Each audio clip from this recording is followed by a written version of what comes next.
Jharkhand. We have with us on the dais Honorable Chief Election Commissioner Shri Rajiv Kumar ji, Honorable Election Commissioners Shri Gyanesh Kumar ji and Dr. Sukhbir Singh Sandhu ji. We also have with us on dais Senior Deputy Election Commissioners and Deputy Election Commissioners of the Election Commission of India. I am Anuj Chandak, Joint Director Media for the Election Commission. The format of the press conference will be as follows. There will be a brief address by the Honorable CEC along with a very informative presentation.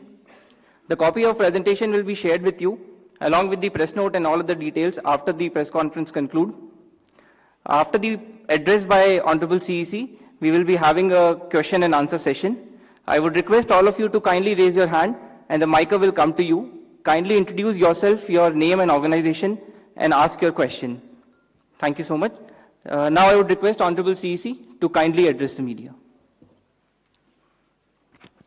माननीय निर्वाचन आयोग Shri Gyanesh Kumar ji on my right side, निर्वाचन आयोग doctor Sukhbir Singh ji Sandhu on my left, आयोग के वरिष्ठ अधिकारीगण और मीडिया के सभी फ्रेंड्स और इस प्रेस कॉन्फ्रेंस में जुड़े हुए सभी हमारे वोटर्स, आप सबका इस प्रेस वार्ता में स्वागत है. We welcome you all at this press conference, which is about the declaration of the schedule for the ensuing state assembly elections in Maharashtra and Jharkhand.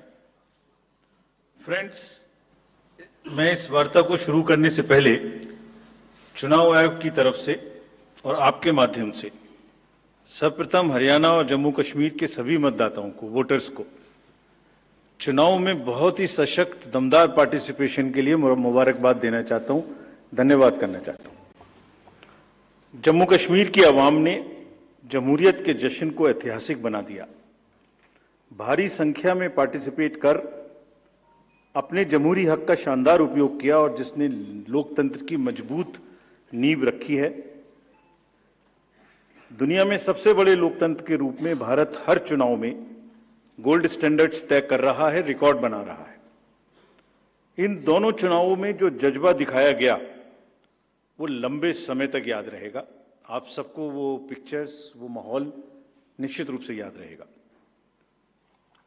Jammu Kashmir की आवाम ने जमहूरियत के जश्न में लोकसभा चुनावों में जो बुनियाद बनाई थी उस पर एक बहुत ही सशक्त इमारत असेंबली इलेक्शंस में लिखी है और इस जनादेश ने नई आशाएं और उम्मीदों को संचार दिया है. Now it is over to the people of J&K to take this democratic journey forward. और हम एक नया गोल्ड स्टैंडर्ड और सेट कर रहे हैं. Just to remind you, just to recall, चुनाव घोषणा के समय ही हम अपना इरादा घोषित करने लगे हैं. हम अपनी विल और इंटेंट को पहले बताते हैं और उसे पूरा करके दिखाते हैं. Just to take you down the memory lane, Lok Sabha के चुनाव के समय, हम अनाउंसमेंट के समय हमने वादा किया था कि हम 4M की चुनौतियों से निपटेंगे और हिंसा, पुनर्मतदान, धन और सोशल मीडिया के दुरुपयोग की अनुमति नहीं देंगे. और आप सब जानते हैं कि हमने वो करके दिखाया. भारत के चुनावों की गोल्ड स्टैंडर्ड्स की कड़ी में हम एक और नया अध्याय लिख रहे हैं. इसी को आगे बढ़ाते हुए J&K अनाउंसमेंट के समय अगर मैं आपको फिर से याद दिलाऊं कि चुनाव से पहले किस प्रकार की थ्रेट्स थी, आतंकी हमले बढ़ रहे थे. लोग, आप सब लोगों में से बहुत लोग ये भी पूछ रहे थे कि पता नहीं चुनाव आयोग J&K में चुनाव कराएगा कि नहीं कराएगा. और 16 अगस्त को जब चुनाव की घोषणा का समय था तो इसी प्लेनरी हॉल में हमने अप फ्रंट और बोल्ड वादा किया था. और मुझे याद है मैंने कहा था कि जमहूरियत के जश्न में आपकी शिरकत दुनिया देखेगी नापाक इरादों की शिकस्त की कहानी. और वो कहानी आपने सबने देखी और वो कहानी पूरे वर्ल्ड ने देखी. चुनाव को इंड्यूसमेंट फ्री बनाया गया और जहां J&K में चुनाव कराने का विषय होता था वहां सीजर्स में 130 करोड़ रुपए के सीजर्स हुए, which is 100 times more than 2014 elections. तो पहले ये बात भी नहीं होती थी कि सीजर्स भी करना है, इस पावर को रोकना भी है. Similarly in Haryana, seizures were to the tune of around 75 crores, 4 times more than 2019 elections. इन दोनों राज्यों के चुनावों में भी नील रीपोल रहे. There was not even a single repoll in both these states, including the state of Jammu Kashmir. कोई violence नहीं हुई, zero violence, including the state of Jammu Kashmir. एक भी लाठी नहीं चली, एक भी गोली नहीं चली, आप सब इस बात के गवाह हैं। आपने देखे शिकस्त के नजारे। And let us give an ovation to the voters of Jammu Kashmir and Haryana. चुनाव दर चुनाव घटती हुई हिंसा, बढ़ती भागीदारी, रिकॉर्ड सीजर्स, मतदाता बिल्कुल स्पष्ट संदेश दे रहे हैं that they have full belief, they are very very participate in the electoral process. लेकिन कोई बात नहीं, फिर भी अगर मुझे याद आए तो कुछ तो लोग कहेंगे लोगों का काम है कहना। हम उसके बिना चिंता किए आगे बढ़ते हैं, अपना काम सशक्त तरीके से करते हैं, ये आपको विश्वास दिलाते हैं। So friends, now we come to Maharashtra and Jharkhand, जहां पर अब उत्सव का समय है। हाल ही में हमने झारखंड और महाराष्ट्र में विजिट की थी और वहां पर political parties, DOs, SPs, IGs, commissioners, enforcement agency सबके साथ बैठक की थी और पूरे व्यवस्था को समझा और उसका रिव्यू किया था। So before we come to the schedule, let me share some basic information about these two states with you. Total districts in Maharashtra are 36 with 288 assembly constituencies, of which 234 are general, and scheduled tribes constituencies 25 and SC constituencies 29. Term of the assembly of the Maharashtra is ending on 26 November 2024. If we talk about the number of electors in Maharashtra, they are 9.63 crores. 4.97 crores male and 4.66 crores female voters.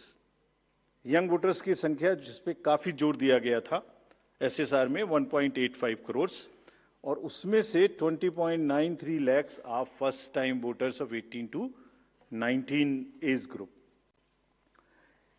If we tell you about the polling stations in Maharashtra, there are total 1,186 polling stations and at 52,789 locations.